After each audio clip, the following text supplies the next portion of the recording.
This is the news hour in Rajasthan. An infant is struggling with pain tonight as he goes to sleep on his mother's lap without realizing that he has lost a finger. In Bulandshahr in Uttar Pradesh, a minor's trauma has doubled courtesy the insensitive police who decided to jail her as she sought justice after being raped. She was only 10 years old. Is this the future envisioned for our children? And is their greatest crime being born to poor parents?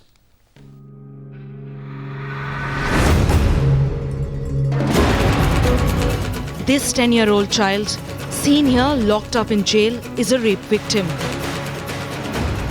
But instead of nabbing the man who subjected this child to this torture, the cops in UP thought it befitting to jail the victim.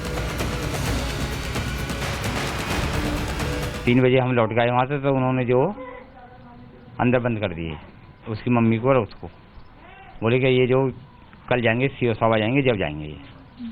उसके बाद में जो कल शाम तक 6 बजे तक हम रहे, कोई कांड सुनवाई। But as if the shameful act was not enough, this woman, the SHO of the station, says she was not in the know about the detention. कोतवाली नगर का ही मामला था ये, और बहुत दरोगा जी उसकी फट वगैरह बना रहे थे, बच्ची बाहर थी, मैं आई, उसके बाद मैं चली गई टाइम, फिर क्या हुआ पता नहीं। She says she was clueless, but this cop can certainly not be blind to this visual evidence. लौड़िया के थप्पड़ मारे उन्हें, लेडीज पुलिस ने, तो कहे चांटा मारूंगी या यातायात करते भात डाल दूंगी। अच्छा, रिपोर्ट वही से सरकारी। This 24-year-old from Bulandshahr, who subjected an innocent child to such atrocity, has not a trace of regret on his face. मैंने टमाटर तोड़ते हुए मना करा जी। क्या करे थे? मैंने टमाटर तोड़ने को मना करा। अच्छा। बस ये हुआ। आपने कुछ नहीं, कुछ नहीं करा बहन जी मैंने। This is the most horrendous case, and it's no use just to suspend those constables or officers. But even when their apathy has been exposed beyond doubt, the police seen here shamelessly passing the buck. Police में sensitize करने की जरूरत है, इस पे जांच भी हो रही है, SSP महोदय ने इस पे जांच भी बैठा दी है और इस पे कार्रवाई भी की जा रही है। A 10-year-old was raped, a trauma that is bound to haunt the child for the rest of her life. But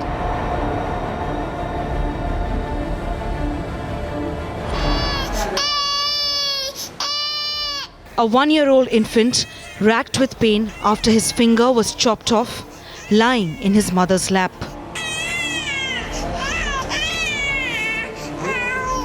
This child did not injure himself in any accident. This infant has been put in this condition after being administered treatment by a sweeper in a hospital in Rajasthan. In the absence of a doctor, a sweeper was forced to attend to the child, and while removing his stitches, he chopped off his finger. उसकी drape उतारने से कैंची चला देनी, चुट्टू अंगली काट देनी, काटने कचरे में डाल देनी। मैं तो फिर गया मैसरी साहब बचा लगने सेंचो कगड़ो PM में करने गया, जन PM में क्या हुआ, अंगली काटी तो। These men in this hospital in Barmer are in charge of attending to patients.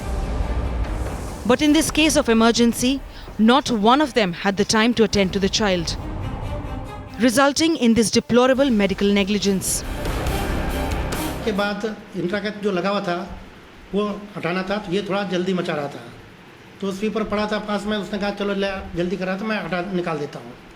तो उसने जब निकालने की कोशिश की तो ये इसके हाथ में कैंची थी, बच्चा एकदम उछला, क्योंकि जैसे थोड़ा दर्द तो होता ही है, उछला तो उसके कैंची के बीच में जो है उसकी उंगली फंस गई। ADM की जांच के आदेश दे दिए थे, वो भी अस्पताल जाएंगे, पूरे जो घटना से संबंधित सारे समस्त कोलों की जांच करेंगे। जांच करने के पश्चात जो भी रिपोर्ट आएगी उसमें दोषी जो भी पाएंगे उनके खिलाफ कार्रवाई। The response to this inexcusable act was quite predictable. An inquiry ordered, the sweeper dismissed from duty.